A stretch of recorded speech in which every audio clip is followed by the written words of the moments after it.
Hi, everybody. Welcome to Professors Providing Professional Development with Terry Lassane and Karen Perry. We thought that today we'd kind of do something a little bit different, and that is to offer a little consolation prize for those of you who might be watching our videos who are unable to attend the Texas Library Association conference next week. Karen and I will do a session there on great new books to share with tween and teen readers.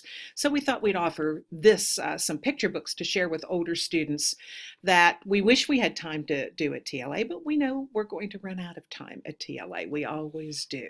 So this is kind of your consolation prize. If you want to see the list of books that Karen and I are talking about at TLA, it will be available at slideshare.net/Professor Nana, all one word. Next week during TLA. We'll open it up and everybody can take a look at it and download it. And it's all set in Tidal Wave. So if you have a Tidal Wave account, all you have to do is just order those books.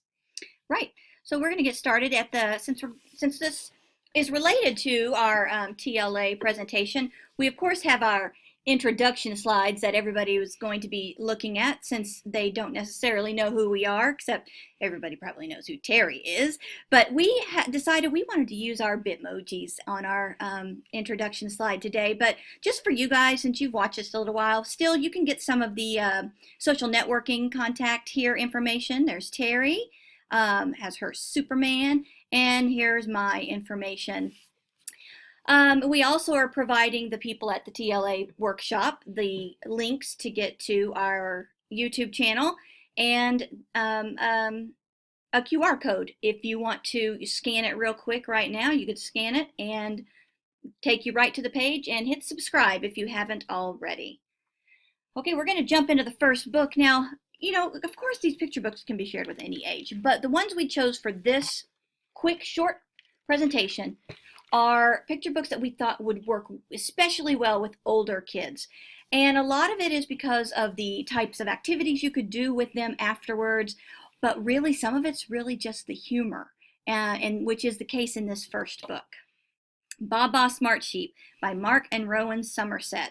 Terry, this book is absolutely hysterical. This sheep is a character. And as you can see by the little little double page spread here, the sheep has come across a turkey, and there's a pile of stuff there on the ground, and the turkey asks what it is, and the sheep says they're Smarty tablets. And the turkey was like, how much are they? And so the thing is this sheep doesn't make any of this conversation easy. It like repeats the questions back. It's just a smart aleck and a trickster. And we spent one of our faculty meetings with everybody passing this book around, reading it and roaring in laughter. It's become one that we could not float on to other owners because several people in the department wanted to have the copy for herself. Not naming names here. Well, you know, the kid, and you know, kids would, you know, it's a pile of poo is what it is. And the kids, of course, are going to find that hysterical. I don't know at what age the humor would come through on this one, though. I think it'd probably be about the same age as the kids who liked It's a Book by Sheska and Smith. It's that same kind of humor, although in this one you're really, really, really in on the tagline much earlier, because I don't know a kid that would look at that and think those are Smarty tablets. Right, and the facial expression on the sheep is such a huge clue through all of this too, because it just looks shifty through the whole interaction with this turkey. But you're right, the turkey totally falls for this and the kids wouldn't.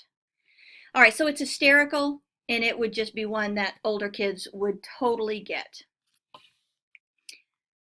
This is another one that is, I think, perfect for anybody. But for older kids, they can definitely lead them to writing prompts or writing activities.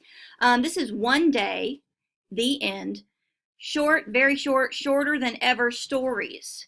Rebecca Kai Dotlich is the author. Here's one of the inside pages, or one of the short stories. So you can see it just starts. One day I felt like stomping. Stomp, stomp, stomp, stomp, stomp, stomp, the end. All right, so that's the short story. The thing is we don't have any of the middles. We get some idea of what she's doing because we see that in the pictures. So on one basic level, you could definitely have them write about what they're seeing in the pictures. You know, she's painting, she's playing with the cat, was that fishing, stomping in puddles, very literal.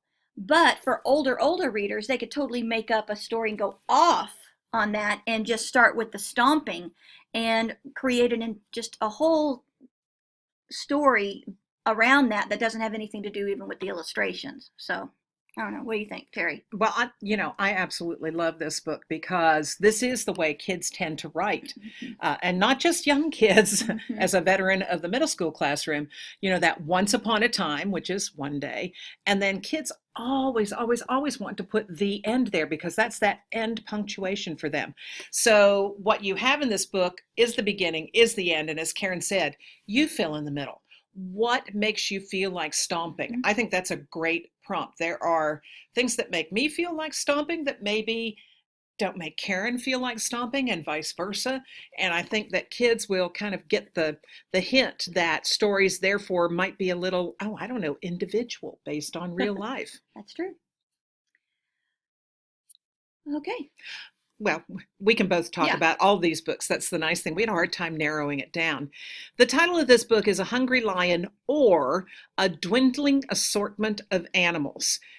And of course, as readers, we know exactly what's happening here. If you have a hungry lion, you're going to have a dwindling assortment of animals. You see on the cover a bunch of different animals all around the lion. And then here it says, it seems that there was just a hungry lion, a turtle, only the floppy-eared rabbit, a frog, a bat, and a pig, and apparently no one else. So one at a time, the animals begin to disappear. Could it be that the hungry lion is eating these animals? Is there a different explanation for why these animals are one at a time disappearing? What I love is that you get here the floppy-eared rabbit. Sometimes you get a little bit of information, but other times you get a frog, a bat, a pig, and a turtle. You don't get any more than that. But each time you turn and look at a double-page spread, you get a slightly different description of the animals that are remaining, the ones that haven't dwindled off the page. And not only does this have a great twist ending, it's got a great double twist ending. So it's great. All right, alphabet books. You can find alphabet books with any subject for any grade level. They are very useful in content area classrooms as well as, for any kid to learn their alphabets for concept books. This one's very unique, I think, and I think really for the older kids. So it's Alpha. Now, most people, you adults especially, are going to pick up that alpha is definitely the word for the A in the Greek. Yes, but that alphabet that's like the Charlie, Tango, Alpha, those like the shortcut for the right, for people who do communications on board ship, right, where there might be some miscommunication. So A is for alpha. So if you're spelling out a word, it's Alpha, Bravo, Charlie. There you go. Thank you. I've forgotten that, even though I've read this book. Right. This one came out last year, so this is an older one, but I've never been able to have an opportunity to really share this one since we were focusing on older children. It's perfect. So here's an example of one of the letters, Echo. So that's for E. So Echo. The illustration you can see in most books, alphabet books, the illustration that goes with the letter is like the thing that represents the letter. So it would be a picture of an egg, and if it was the egg. But this is Echo, and so their picture is a double. So like an echo is a repeating of a sound or something. And so now we have two boys. One boy, and then behind him is the other. They look exactly the same. He's throwing a paper airplane, but there's already one on the ground, so it's already happened once. So it's like repeating. So the illustrations are a little more, you have to kind of think about why. For Charlie, for the letter C, the illustration is like a bowler hat, which would be for who? Charlie Chaplin. Charlie Chaplin. Right. So when people look at the letter C for C for Charlie, and then they see a hat over on the other side, some kids are going to say, they would say, well, hat doesn't start with C. And so it's just, you can see that the concept and for the illustrations has a higher level of thinking. I love nonfiction picture books, and this is one of my favorites of late. This is Pink is for Blobfish by Jess Keating, and it's all of the weird animals in nature that are pink. And when we usually think of pink, we think of kind of cute, little, just a cute little kind of thing. But no, there are pink scorpions and the blobfish, which truly is a fish that looks like a blob. So there are a whole collection of different animals here that are pink, and it's just wonderful. I think it's got that ooh quality that kids just love. You can see the little call out boxes, pretty in pink with a question mark. You also see that there's a factoid column there that tells you all about the blobfish, where it's found, what its habitat is, what it eats. But who can ever forget that face when you take a look at it? Looks like an old man. Yeah. This is Wolf Camp, and Wolf Camp is the story of a dog who is convinced it's a wolf, and so off he goes to learn how to be a wolf. And you can kind of see it there. Dinner tasted unusual. You can see the dogs thinking. Yeah. So it's got a hair on it. Huh, what an interesting flavor. And then see, he's even writing a letter home to camp. So while the dogs are experiencing camp life, it really parallels what kids go through in camp life. So you see, they're writing letters home. So is this dog. They sleep out under the stars. They learn new things, and it really, really follows along exactly what kids go through in camp. I mean, they've translated it really well with dog activities. And the text is very matter of fact. Dinner tasted unusual, wrote a letter home. And the humor is in what's going on in the illustrations. Yeah. So you have to read beyond just that plain text. I hear a pickle. And see, smell, touch, and taste it too. This is a book about the senses, and I have it here more as a mentor text. I don't think older kids need to rehearse their senses. But if you look at the mentor text, it talks about our different senses and the things we can hear. I can hear a birdie. I can hear a bee. I don't hear the worm. I hear the seagull. So it's things you can hear and things you don't hear, but you can hear a pickle. And how do you hear a pickle? How do you touch a pickle? How do you taste a pickle? So it asks kids to explore a subject from all of their different senses. And I kind of like that idea for helping them to elaborate in their work what's going to go on. This is Freedom in Congo Square. I love, love, love the illustrations by R. Gregory Christie. This is Carol Weatherford. I knew I could get her last name if I tried really hard. And this is a piece of nonfiction. And back in the days of slavery, slaves had one afternoon when the law allowed them to have kind of a relaxing day. They flocked to New Orleans, Congo Square. And that Sunday in Congo Square was for joy, for festivities, to celebrate. And so, of course, when freedom came, it was only natural for them to celebrate that in Congo Square. You've probably heard us talk about Dylan the Villain before, because I think we've covered it in a previous video. However, for those of you that maybe haven't seen the others, just we'll recap quickly. It is a hysterical picture book about a young couple who has a baby who turns out to be a supervillain, and they're totally all right with that because their family has had a long series of supervillains in them. Anyway, our kid goes to school and thinks he's going to be the best of the best. Turns out that there is a girl there that is better at him than everything. And so he has to kind of come up with a plan to be better than her, take her out, something. So it's fantastic. The language in this book is an enjoyable thing to come across. There's a lot of nice, fun words for villain, because there's scoundrel, there's scallywag, Sniveling. Yes, there's just great vocabulary. These are two really unusual books, and unusual in terms of the topic. You don't find lots of books, especially picture books, that deal with the topics of foster parenting and adoption. Elliott is the story of the young rabbit you see here, who can't stay with his parents. They don't know how to deal with his behavior. And so he's put into a foster parent situation, eventually returned to his parents, where still they are unsuccessful in dealing with his behavior. So he's placed again.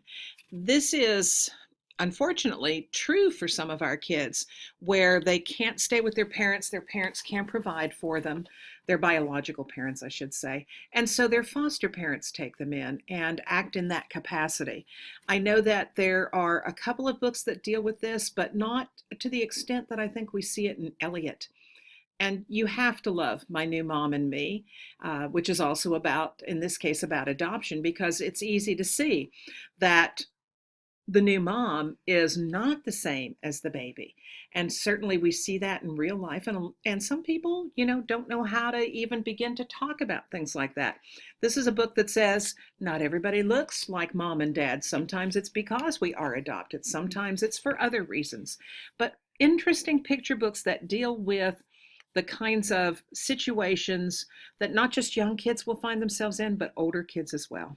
I want to say, if I remember correctly, Elliot even ends in an adoption situation. They end up having to take away from parents completely, ends up being adopted. However, there's still relationship with the parents. The parents are involved in the life. They come over and visit. They have interaction. So that's a nice thing. And the My New Mom and Me, that difference of the child and mom, it's covered so nicely in that book. Well, Karen and I both love these books because I don't know when I saw before this a tattooed character in a picture book that wasn't about, a circus or something like that. Right. These are normal dads. Tell Me a Tattoo Story is a lovely book about a child saying, tell me the story of this tattoo. Tell me the story of this tattoo. It becomes kind of a nightly ritual where dad will talk about, well, this tattoo I got when I was serving our country. This is a tattoo I got when I met this beautiful woman. This is a tattoo I got when you were born. And it's kind of like a storyboard of his life. And it's just so beautifully done. And it's one of those books that, again, just kind of knocks your socks off, because you think, well, why haven't there been lots of books about dads with tattoos, moms with tattoos, grandmas with tattoos? Tell Me a Tattoo Story is a very romantic story, I would say. I mean, throughout the entire thing, you feel the love from that dad. And you can see it in the glances between mom and dad when they're telling these stories. So I would say, I think a good word to describe the whole story is romantic, loving. My dad used to be so cool. Sweet story, because it's dad and son, and the good relationship that they have together and the fun that they have together when they, when they play. However, it's not as romantic. It's more, the kid is like, okay, my dad used to be cool. I have proof. He has a drum set. He used to be in a band. He used to do all these other cool things, travel. Well, now in the background, when the kid's talking about all these things dad used to do, now you see dad vacuuming the carpets, folding laundry, playing with him in the park. And at the end, basically it comes to the kid says, I wonder what made him give all that up. Well, as the reader, it's the son that made him give all that up. He became a dad. And so he knew that spending time with his son at home is something definitely worthwhile to do. he's like, my dad might be pretty, he might still be a little cool, but then it shows the dad being silly, doing like the rock and roll symbol outside the car window when he's driving, and at the very end the kid's like, never mind, no he's not. It's wonderful to see fathers active in their child's life, because this is a reflection of reality. It always used to bother me when people would say, "Oh, is your husband babysitting?" And I'd say, "No, he's taking care of his kids while I'm grocery shopping. That's not babysitting. No, That's he's parenting." He's parenting." So it's nice to see that and see it within the pages of a book. I think these would be two great books to compare and contrast with one another. As Karen said, one is more romantic, the other one's a little bit more offbeat, even in terms of its illustration. So now we have metafiction. I adore metafiction, as does Karen. Simply, metafiction is fiction about fiction. So it's a book where people are aware, characters are aware, that they are in a book. So when you look at We're in the Wrong Book, it's the story of a couple of kids who accidentally get shoved off the pages of their book and end up in books that are not their story. They end up in an algebra textbook. They end up in a fairy tale book. They end up a graphic novel and a piece of nonfiction, until they ultimately find their way back to the book. And it's that awareness of there's one way to tell our story, and when we're in a story that's not right for us, we know we don't fit. So We're in the Wrong Book just says, we know until we get back to our own story that this will not come out well. But also the cool thing about it is, even though they're lost and they're still trying to get back to their real story, their story changes tone and format with each of those other things that they end up in. So that's just so cool. SNAPPSY, just hysterical. I mean, he's an alligator that did not ask to be in this book, but yet, as he sees, but they keep putting him in situations, and he basically, that's his kind of his line. He's like, I did not ask to be here. I do not want to do this. And then This Is My Book by Mark Pett. It's not out yet, but so be looking for it. But he's, the man you see in the cover is the author of the book, and he's introducing the story to you as the reader. He goes, I am the author. That means I write the words. I am also the illustrator. That means I decide what goes on the page. So let me draw this, for example, I'll draw this panda bear. Well, the panda bear causes all kinds of troubles, because the panda bear starts adding characters and scribbling on the wall and all this stuff. And he's like, no, I didn't want that to happen. I'm the author. I get to decide what says, who's in it. So basically it comes down to the story is just not the author's. The story belongs to everybody, the characters, the readers, and all. So metafiction just has a great way of sharing messages. And if you want, there's a wonderful video about metafiction done by Philip Nell. N-E-L is his last name. You can Google that. It should come up very readily. That talks about the history of metafiction, going back to Harold and the Purple Crayon and coming forward. So it's not something new, although I know for many of us, the first time we ran into it, it was like, what is this? Fiction about fiction. I'm not sure what's going on. But look for Philip Nell's wonderful video on metafiction. Because there's also the Mo Willems, Elephant and Piggy did one where we are in a book. We are in a book. So yeah, there's a lot out there.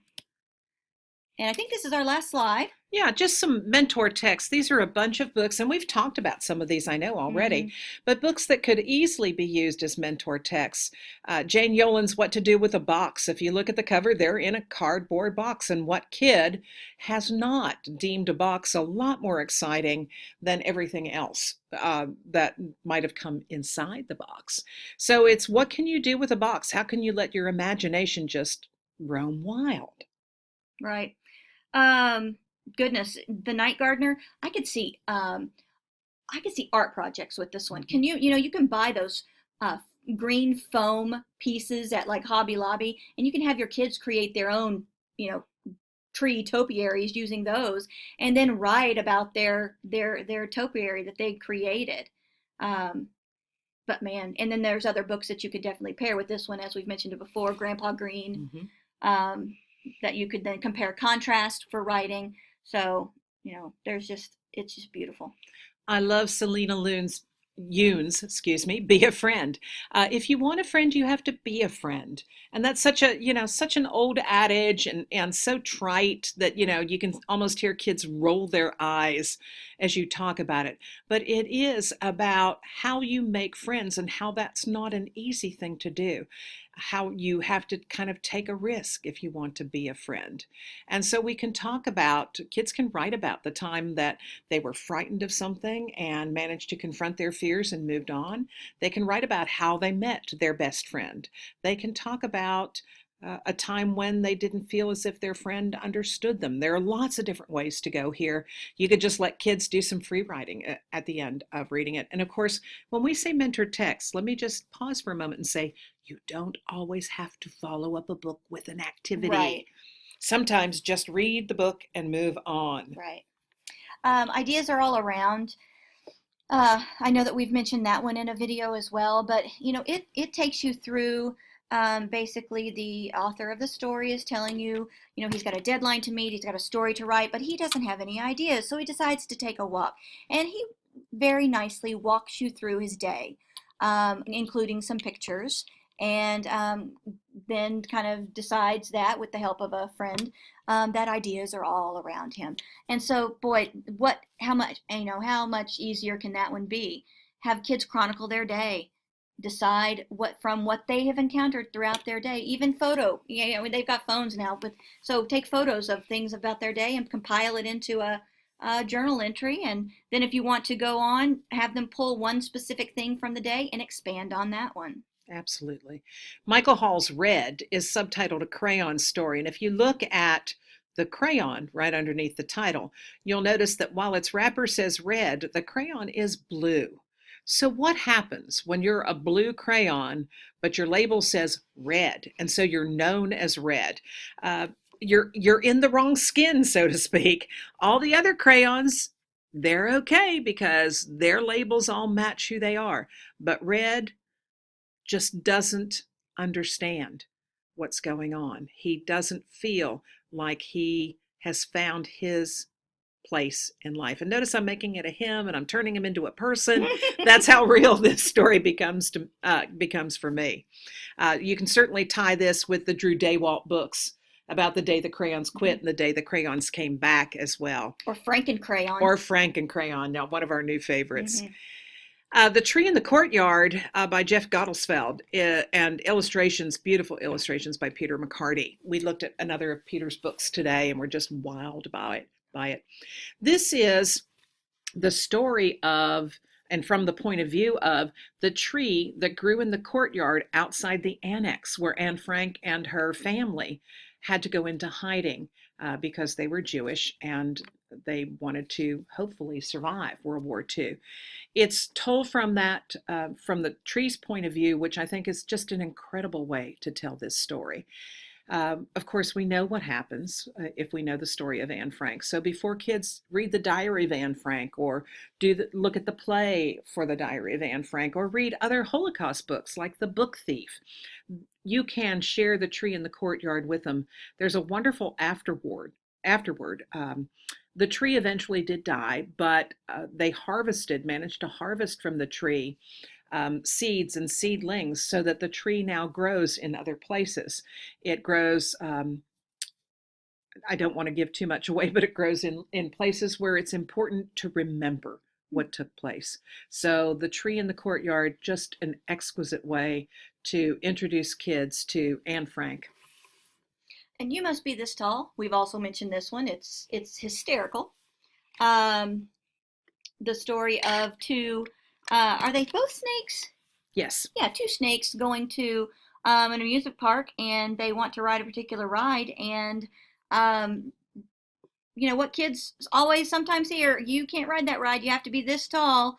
And boy, one of those snakes does not make it, and they have to figure out a way to sneak on to that ride. And the things that they do are just silly. But wonderful and fun.